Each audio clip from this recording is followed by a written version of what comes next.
Okay guys, thanks for waiting. And we are back to finish chapter 6. Sorry.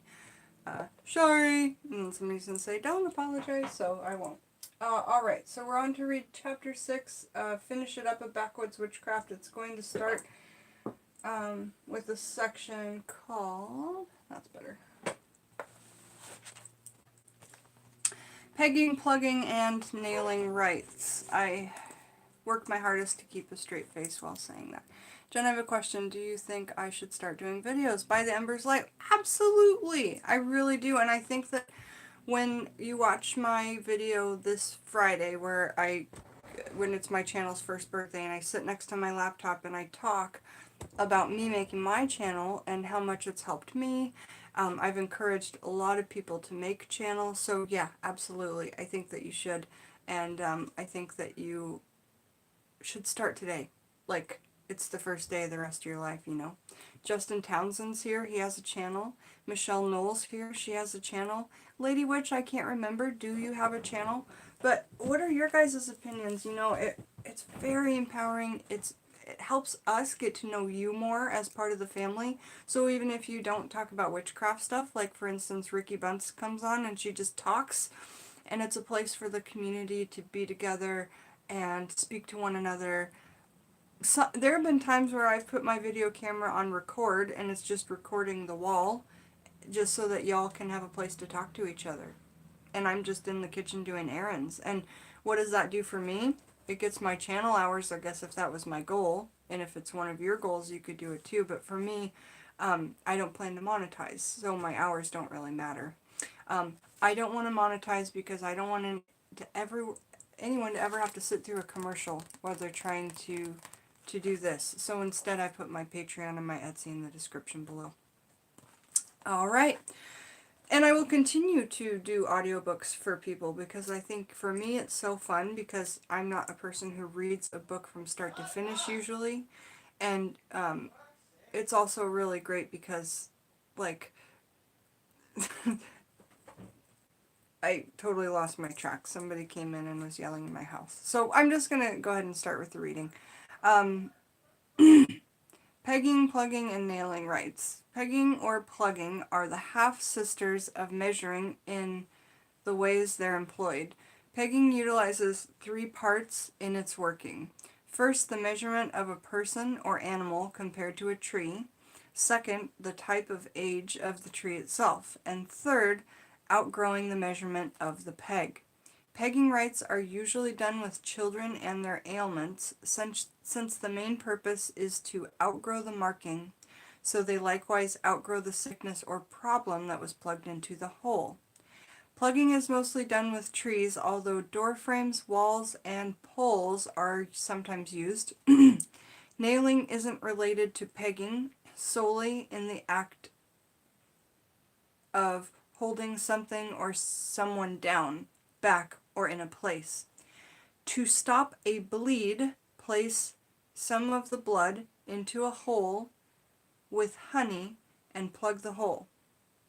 Many times, peggings are that often done for healing and making into the east side of a tree, or sometimes the hole is made where the sun first hits the tree in the morning, because that's the auspicious direction of the Christian, English, and pagan natives alike. And that's what I was talking about in a video the other day, you guys. The east, it's not just a Christian direction. It's also, you know, I believe, you know, in India we meditate toward the east. When we practice yoga, it's toward the east. The east is precious to many people, not just Christians. So I just wanted to throw that in. Alright, you can also plug up your enemy's life or stop up the bladder of the witch who cursed you. One way of doing this is to collect the hair or dirt from the property of the witch who cursed you. Some salt or sugar borrowed from them would work as well. Take this to a pawpaw tree and bore a hole into the wood. If anybody needs to purchase pawpaw trees, that's something that we can sell to you, and believe it or not, they're small enough to ship, because right now they're just at the stages of growing. But the pawpaw tree is something that Alex got really interested in as a rare fruit, but that I started reading this book. It comes up over and over, and you'll see it come up more and more. The pawpaw tree. P-A-W-P-A-W. Alright. Okay, so take this to a pawpaw tree and bore a hole into the wood at the crotch of the trunk. Right there. On the western side. To fill the hole with hair, dirt, or borrowed thing, plug it back up. Then drive 3 horseshoe nails into the plug. The only way to remove this would be to remove the nails and the plug from the wood and burn the contents. The pawpaw tree has always been associated with the dead and witchcraft in Appalachia.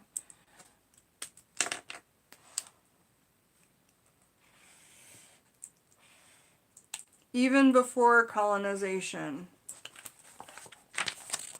So the pawpaw tree has always been associated with the dead and witchcraft in Appalachia, even before colonization. I call it Appalachian pomegranate, mountain food for the dead. It has a sweet banana mango flavor to it, but the deer will not eat the fruit, and many of the beasts avoid it also because of the rotting meat smell that the flowers give off. To keep something held down, whether you're wanting your man to stay with you or to remain in the home that you're in, take a wooden peg, a stake, or a railroad spike, something of the person's out of the west side of your home, and drive it down into the ground. Leave a couple inches of the stake above the ground. Each day for 7 to 9 days, take the stake out and whisper your petition or prayer into the hole. So you're taking the peg out, you're whispering your prayer petition into the hole, and then you're putting the plug back in, right? On the final day, drive the stake straight through the ground and cover it up. Now the next section is directional rights. Being that Appalachia has had a crock pot of culture and tradition brewing for a long time, it was bound to occur that certain directions gain sway over the deadly activities and secret things of the mountaineer's life. In East Tennessee, there's a majority who hold the belief that they descend from the Cherokee. Paired with that belief is the pride placed in the Cherokee's gift of war, healing, and religion. The Cherokee people had a noticeable influence in the making of Appalachian folk magic, as our local lore tales and cures show. Many cures shared between the two groups in these times are likely to have been pure magic or belief in nature, with no medicinal theory at their ground. The Cherokee associated the East with the good spirits, the sun, and more. So the East by the Cherokee was associated with good spirits, the sun, and more. They would address the East in their petitions and prayers to these spirits, especially those for removing witchcraft and dis-ease. They would look to the North. So the North was the home of winter or the blue man and healing burns.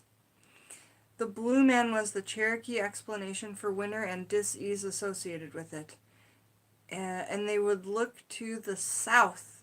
So the South for the red man and for the aid with frostbite and other winter-related ailments. Finally, the Cherokee recognized the black or purple. Black or purple was the man of the West who brought death. The black man has many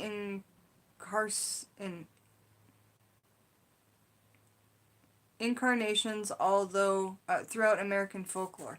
So the black man has many incarnations throughout American folklore, and he is often thought to be I don't want to say this. He's often thought to be the devil or some dealing spirit who waits at the crossroads. The distinction between the two isn't clear, so they may be the same spirit called upon in witchcraft and death spells. The duality, significance, and personality of each direction may have been preserved in lore and tales, some of which were passed down in families like mine. Today, the formulas that I use for this, from this lore and magic, utilizes the direction in the same ways. I use the East for healing dis-ease of the flesh, mending, joining, and charging new things. I use the west to purify and be rid of dis-ease altogether, to send away, to hold down, and for calling rain. I use the south for love, things of physicality, healing dis-ease of the blood, curing chilblains, inflammation caused by exposure to the cold. Good crops and good fishing. In the north I use for cursing work, keeping things hidden. Good root crops, especially those to be sown in the snow. Giving dis-ease or unnatural illness, or curing fevers and burns. Unnatural illness, a changing stomach, or a madness, are all ways to describe this folk phenomenon, caused by a curse to kill the afflicted, usually caused by the well-known gopher dust, made from powdered grave dirt, spiders' eggs, and other ugly things laid upon by the person to walk in. I'm glad he didn't give a full recipe there. I really don't think that a recipe to kill someone should really be shared. It's probably not the best thing. Alright, so, stay away from things that can be really harmful. It's not a great idea. But it's your choice. It's your choice. I do believe that we talked the other day and I told you about someone who was just recently put in prison for life for doing witchcraft working and killing someone. It's never something I would ever think to do, but I mean, I'm sure that people fall upon hard times, but the law is definitely out there and looking for people who are doing that much harm. I don't know what to say on it more. The Baptist church we grew up in and performed baptisms in the river facing east. We spoke previously about graves being oriented a certain way, so the dead face the east as well. When water witching, some folks start by facing east and turning counterclockwise. So, Linnea, I know you're getting more into like sea witchery and stuff. Would that be water witching, I wonder? I would assume anything having to do with water and witchcraft.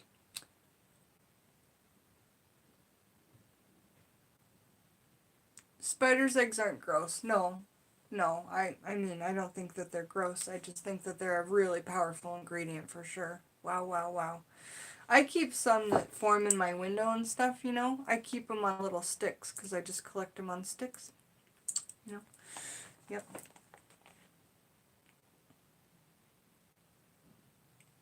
And then you put it in a jar so that they don't leave, but yeah, I usually only try and collect them when I need them at the time, not like collect them now and use them in 3 months. That would be a horrible thing to do. Alrighty, because the spiders would die horribly. So when water witching, some folks start by facing east and turning counterclockwise. Whichever way the stick first bobs, that's the direction you go in. From the starting place to the area where the stick dips real good, indicating water, you measure that length. That's how you'll dig to reach the water. Here we see the measuring rights come into play apart from the use of the human body. Some cursing formulas recommended taking lichen or wood from the north face of a tree, usually a pawpaw or dogwood tree, okay? I have both! That's awesome. I have both dogwood and pawpaw trees. But, again, my pawpaw trees are just little tiny, I definitely couldn't bore a hole in them, but in 10 years' time, they'll be nice and big and hopefully big enough to use in certain types of workings.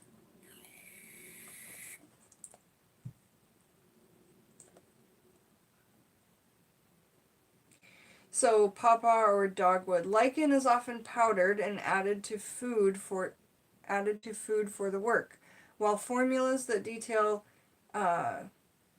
taking wood from the north side of the tree only work by splitting the wood open and inserting something like the person's hair or nails before binding the spell back together with a string. Another great reason to, collect your hair and nails. Yeah, by the Ember's Light, find me on Skype at Jen the Taxidermy Witch, and I will have a personal conversation with you on video about making your channel. I would love to do that for you. So, find me on Skype, Jen the Taxidermy Witch. Ricky will help you. Ricky can give you a link if you want.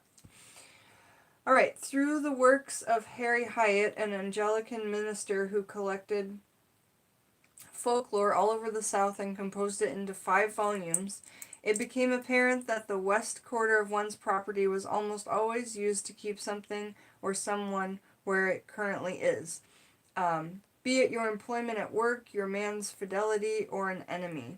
The directions of an up and down also come into play in some ways. When passing a candle over a person, and remember we talked about passing a candle over a person, and in the last video we talked about even amping it up by putting herbs at the bottom of the dish. So not only are you using brass, a beautiful metal, having that brass energy, but you're also having the candlelight, which they're talking about here, and then adding some herbs into the bowl and passing that over the person. It sounds so fantastic.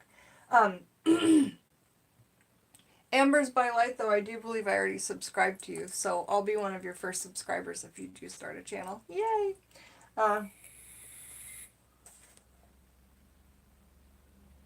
So yes, moving the candle. Where are we here? It's on the tip of my tongue.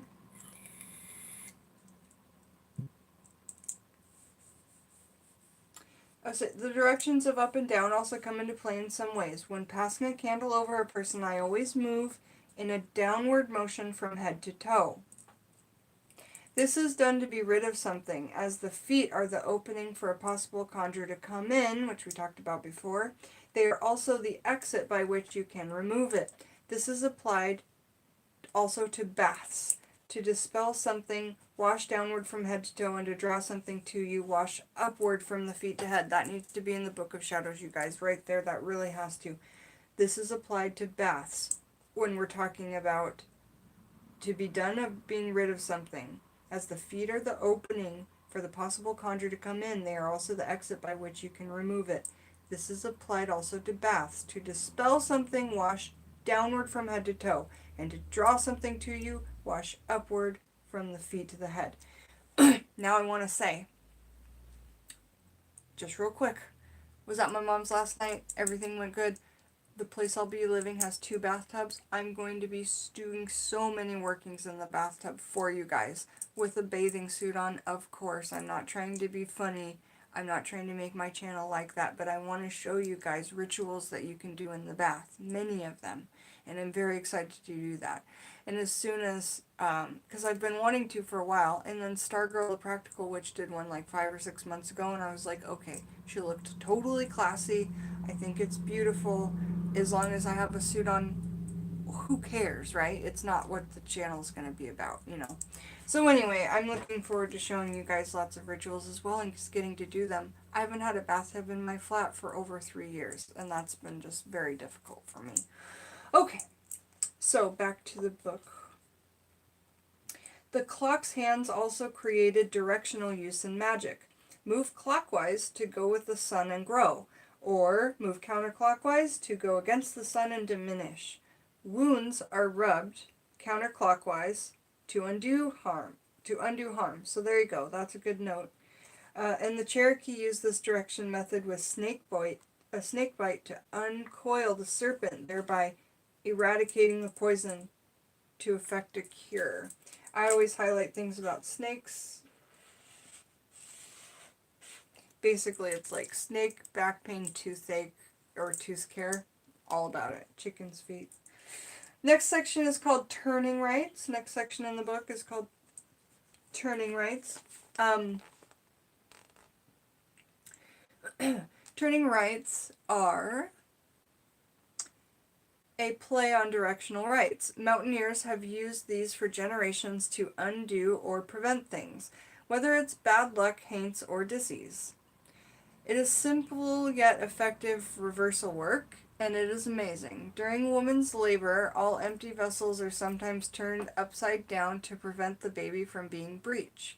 An old trick for when you suspect someone's got a candle on you, which would be like if you had a working candle on somebody. I think that's what they're talking about when they say somebody's got a candle on you.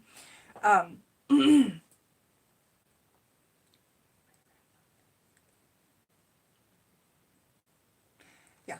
An old trick for when you suspect someone has got a candle on you, like they're working roots on you, is to get a small crock or other candleless pot. On a Wednesday morning, place it in the sink or bathtub upside down under the faucet and let the water slowly drip onto the bottom of the pot until Friday night. That'll put their candle out. So if you think that someone's doing a candle working against you, that's how you can get it put out. I should really actually highlight that information.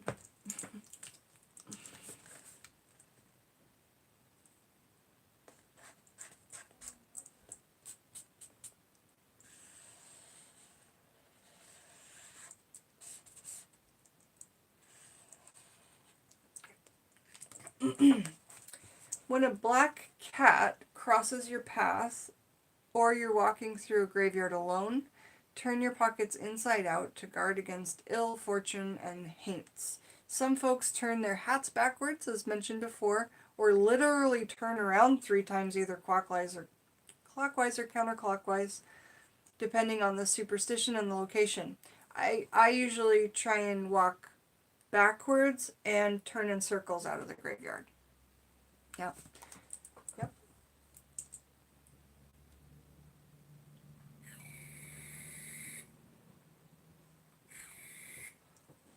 There's an old superstition that says if you accidentally put your clothes on inside out, remember crisscross in the 90s?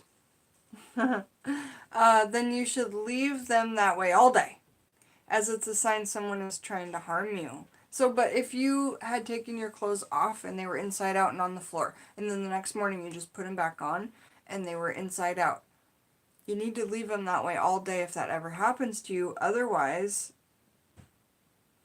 you know, it's because it's a sign somebody's trying to cross you, and the only way to get over it is to wear them that way all day. So remember that for next time that happens, all right?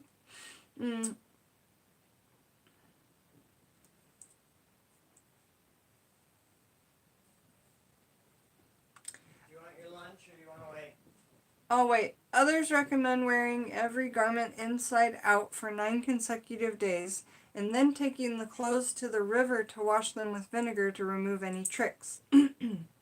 Turning also applies to wheels and handles. Take any kind of wheel and turn it backward while reciting Psalm 7:13 through 17. For 9 consecutive days to send conjurings back to their sender. Reverse your bad, it says back luck, but I think it's supposed to be bad. Back luck, and then let your enemies catch themselves in the spikes of the wheel. And it gives you the psalm, but I'm going to go ahead and leave it out. An owl hooting near the house is said to be a death omen. Yes.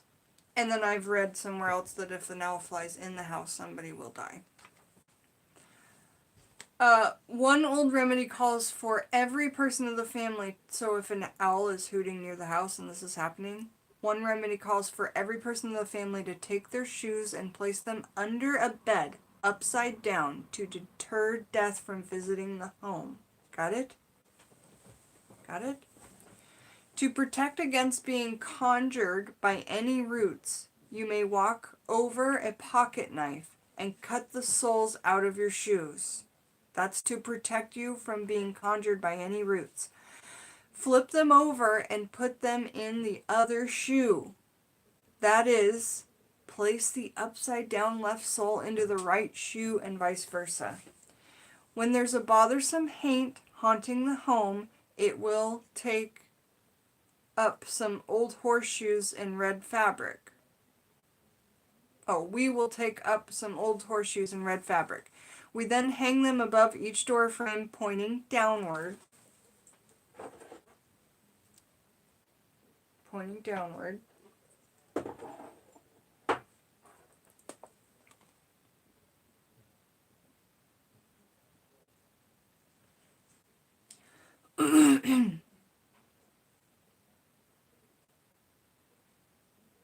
In Appalachia, this pointing downward is a symbol of the home. To keep luck in, keep the points turned up. To get rid of evil spirits, put the points down. So to keep luck in, keep it up like this. To get rid of evil spirits, put the points down. So you could technically like switch it depending on what you needed. Have this horseshoe above your door, yeah? Oddly enough, the way to guard against conjuration entails the points to be turned upward, but the horseshoe be wrapped in a silver paper or a tin foil. Other formulas describe the turning or flipping of portraits for various reasons. So, here are some portraits. If we were to flip these upside down, okay? If they were, you know, of us. So let's read about that. Other formulas describe the turning or flipping of portraits for various reasons. My family will turn a photo of a family member upside down to call them home for any reason. Oh. To return a lover, get a photograph of them, a bowl of salt, and a glass of water. Set the water between you and the bowl of salt and take their photo and turn it upside down and flip it away from you, so you'd see the white back of it. The photo should be face down with the head toward you. Cover it with salt, then dip your finger in the water and sprinkle them over the salt while telling them to think about you and want you and yearn for you and yearn to see you. Pray for them to need you as though they were thirsting for water because of all that salt. If someone hasn't been so kind to you, take their photo and wrap it face down around a pokeberry root, which is known to be poisonous. Take this bundle, so if you didn't have a pokeberry root, use something else that's poisonous. Mandrake root. Gosh, there's so many things, right? Use something that's poisonous. Take this bundle and bury it where they'll walk across it. Once the photo fades away, so will their health. Alternatively, wrap a white handkerchief around their framed picture and hang it on a wall by driving a knife through it with the photo facing the wall. So, wrap a white handkerchief around the framed picture, hang it on the wall. Oh, so you'd have a picture and then a giant piece of cloth, and the picture's just hanging in the cloth, and then you would take your pocket knife and put it through the cloth and leave it there, and that's how you keep the photo hanging on the wall. That's what I'm getting from that. Do you guys agree?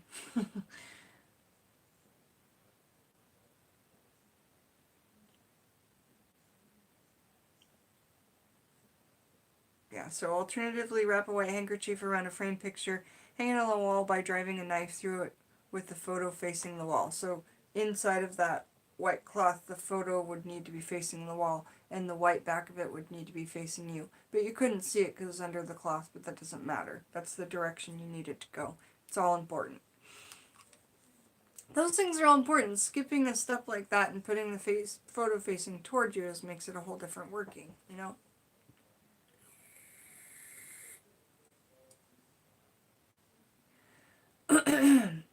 If you just want to jinx them a bit, run a run of bad luck. Basically turn their photo upside down into a bowl of brown rice and leave it in a dry place. This will dry up their luck. I have an interesting idea. Take it out and... That's totally justified, by the way. Take it out and point it upright again to put their luck back. So, like, if you started to feel bad for them. Alright, next section is called Quincunx Rights. Quincunx. Quincunx. Quincunx. And we are reading out of Backwoods Witchcraft by Jake Richards. It's more difficult than you would think to read during this retrograde, but the chapter's almost done. And then after that, it talks about spirits of southern Appalachia. Saints on the river. That's going to be an exciting chapter. So let's talk about Quincunx. Quincunx writes, Quincunx is a particular pattern that is abundant in all American folk magic practices. A quincunx consists of 4 points or corners with a central mark, recalling the symbol of the cross and the crossroads. In many folk traditions, American and foreign, the crossroads is a meeting place between worlds, between man and the spirits. It's home to the black man, to lost souls who wander about, to the dead in general. The cross symbolizes protection, sacrifice, and revelation. Many things are worked at the crossroads, and likewise anything done is left there for the spirits to continue the work. And in this book, they're calling the keeper of the crossroads the black man. In Hoodoo, I believe he's referred to as Papa Legba, you know. New salt is often used by, I believe, new salt is often used by the workers of Appalachia. One such trick is done to give someone bad luck. Make a simple cross or X on the ground while they're where they'll walk over it. X's pair into the same symbolism and are a common symbol used in Appalachian folk magic. To protect children from the evil eye, add a red X. To protect children from the evil eye, a red X was embroidered into the left leg hem of the underwear. I want to do that. In the Baptist church, the brow is anointed with the cross. And as we've seen, the crossroads symbol is invoked by placing 4 tiles around a crop field, one with one more placed in the center. Crosses and X's are used in rites of cleansing and cursing, sending out and drawing in, since they lead in every direction, and that makes sense. Going out or in. I have an old knife tool that my father found and gave me. On the inside of that handle are 3 marks, XXX, carved into the wood. The number 3 here likely connects to the Holy Trinity. X's are also used to cancel out illness, followed by the cross to bless after the cleanse. If a woman wanted to keep her man at home so he couldn't leave her, she'd go to a dirt crossroads and make a cross in the dirt. From the center of the mark, she'd take some dirt and pair it with his hair, which she would then wrap in brown paper and bury at the door of the home. The last section in this book, so the last page is on side rights. SIDE rights, side rights. Nathan, hey Jen, I saw you said to me and then I saw you were alive. I have a taxidermy project, need advice. I don't do taxidermy, I wish I did. You need to get with Violet Thames, her channel. So Violet, spelled Violet, V-I-O-L-E-T, T-A-I-M-E-S. Find her channel, Violet Thames, with all your taxidermy questions. I collect beautiful and lovely taxidermy, right? And I know how to make chicken's feet and do small projects, you know, like mice feet and birds feet and stuff like that. But as far as anything bigger, Violet Thames, you guys, please check her out. She's actually coming to my place for a visit in November. She's going to stay for a week or 2, and we're going to do some taxidermy projects. I've been saving things in the freezer like moles and birds and all of that. So pretty excited. Pretty excited. But Nathan, yeah, we're subscribed to each other. That's perfect and fantastic. By Ember's Light, just connected with me on Skype. Perfect. Let's finish the reading, you guys, and then we can do a bit of a chit-chat after. So, side rights. You will notice throughout this book that many workings and remedies specify doing something on the left or right side. Irish lore is filled with formulas that prescribe things to a certain side. One still acknowledged today is to carry an iron nail in the left hand or the left pocket to protect you from being conjured by the little people. The left hind foot of the rabbit is carried because the left side is traditionally associated with luck. and the alluring hind legs allow the rabbit to escape from predators, although it doesn't seem to have been lucky for the rabbit in the end. Um, while we're on the topic of rabbits, their feet are sometimes carried by livestock or people to prevent them from the evil eye, because rabbits are born... Oh, like their owner would... Okay, got it. Because rabbits are born with their eyes already open. You know, cats and dogs, they're born... Puppies and kittens are born with their eyes still shut, and then they don't open for like a few weeks. Rabbits are born with their eyes open. That's really cool and very symbolic, and I never even thought about that. At work, listening with earbuds, learning while you work. I mean, what a better thing to do. So, talking about the devil, or the rabbit's eyes. I'm hilarious. While we're on the topic of rabbits, their feet are sometimes carried by livestock or people to protect them from the evil eye, because rabbits are born with their eyes already open. I've also been told that the foot gets stronger the longer it's carried and the more dried out it gets. That's really cool, because when I was a little girl, I used to carry a rabbit's foot, and that was my first piece of taxidermy ever, was probably my rabbit's foot, you know. And my dad got it for me when I was, I think I was 3 or 4 years old, because I remember having it since the beginning of my memories. And I remember being 3. So anyway, this little like white rabbit's foot I had that turned to be like cream and dirty and almost brown because I would play outside and keep it in my pocket. You know that kid on not Lassie, but Old Yeller, the littler son who always like had lizards and all this weird stuff in his pocket. Yeah, I would just bring whatever I thought with me in my pockets I needed. They were a nature purse as a 3-year-old. Okay, so moving along and finishing the book. Sorry for that. I've also been told that the foot gets stronger the longer it's carried and the more dried out it gets. I wish I still had that foot that I would have had my whole life. That would be so, so special. Alright, in Appalacian formulas, the left side is symbolic of warding, protection, and getting rid of something, such as tossing spilt salt over your left shoulder. That's the answer, and I know that we have talked about that a couple of times, but it is the left shoulder, the spilt salt.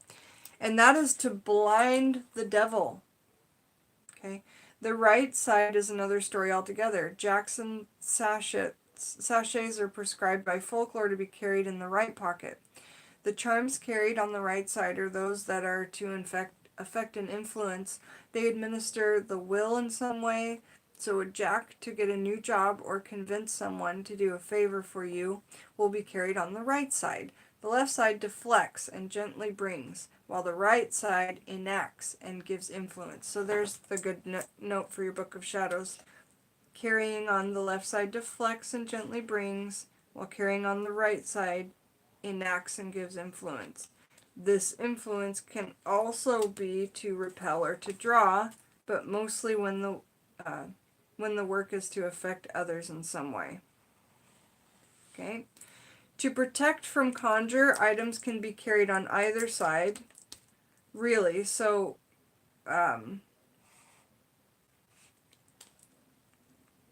place red pepper, black pepper, and salt wrapped in newspaper on both shoes to do the job. For a healing charm, that should be carried on the left in some manner, in the shoe, in a pocket, or pinned to the inner hem of your clothes.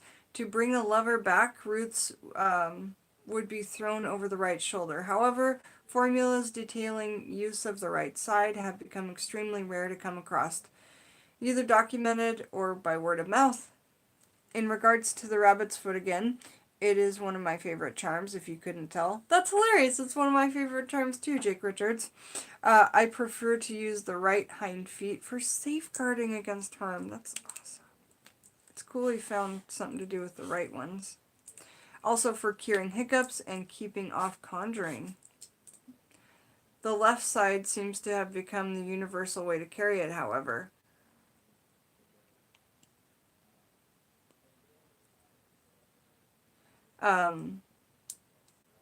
What has been preserved is the reasoning behind both. The left is more vulnerable side. Better for carrying protective and curing works. Whereas the right side is more dominant. Okay? Using for drawing in, keeping up, and setting down. But it is also likewise employed in both works of gardening and protecting. Okay, gosh, see, wow. A lot of info to remember, and I'm going to try and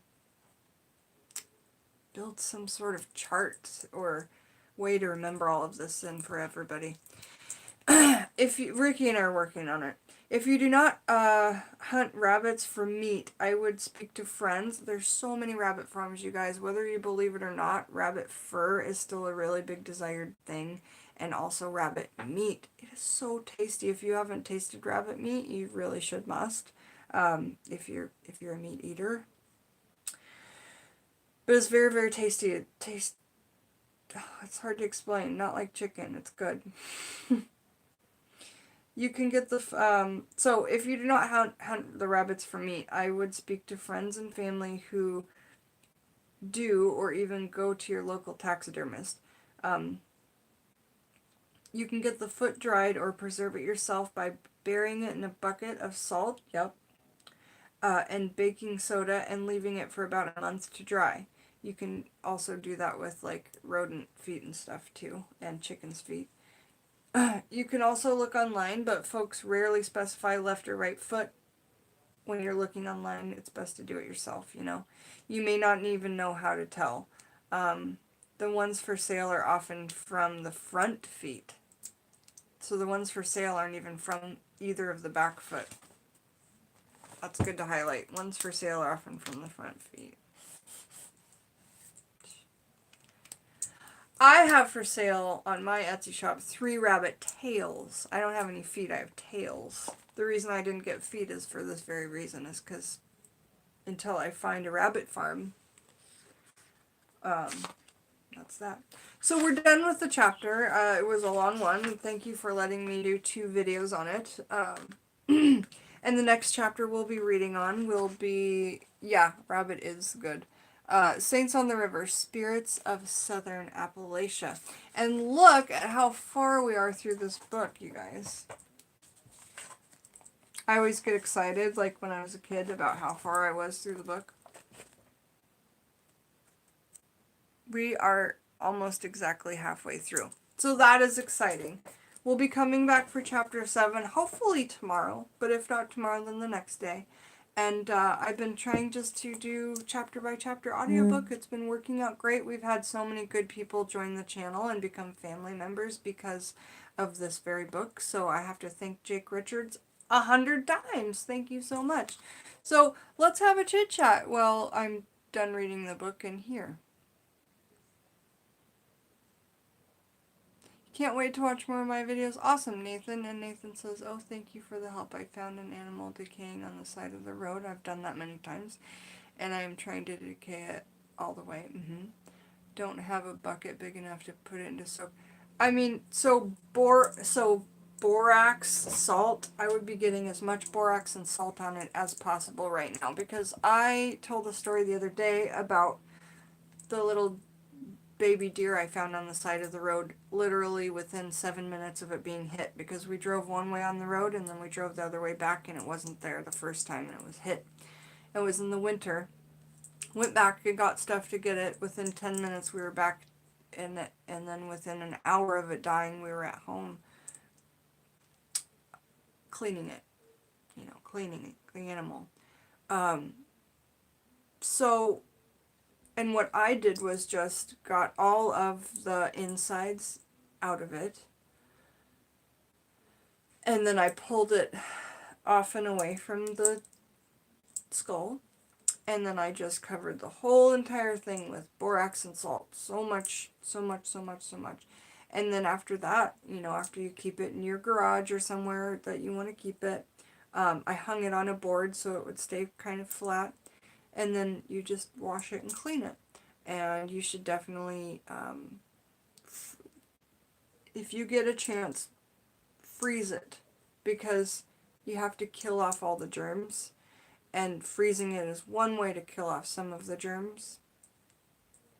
But watch YouTube videos, get some books perhaps, talk to some experts. At some point, I would love to go to the taxidermy school in Montana. I don't know if Justin is still here or if he's even heard about this school in Montana. Oh, I mean, they supply you with all of the animals, and you do like a full deer mount, a full bear mount,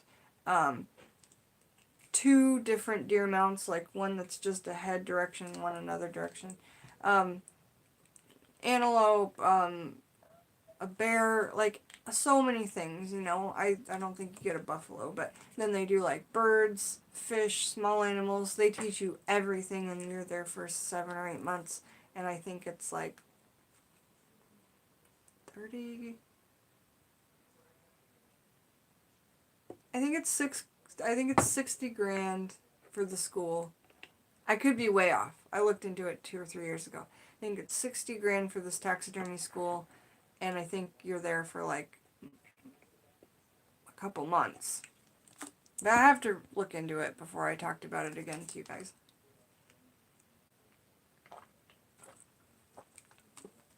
Possums would be fun. I would love to have a taxidermy possum. So, what are you guys up to today? What's everybody doing? What do you guys want to see out of me? You know, I know we're doing Backwoods Witchcraft, but besides these videos, what other videos are we, like, newer people? What would you like to see from me? I want to know about it.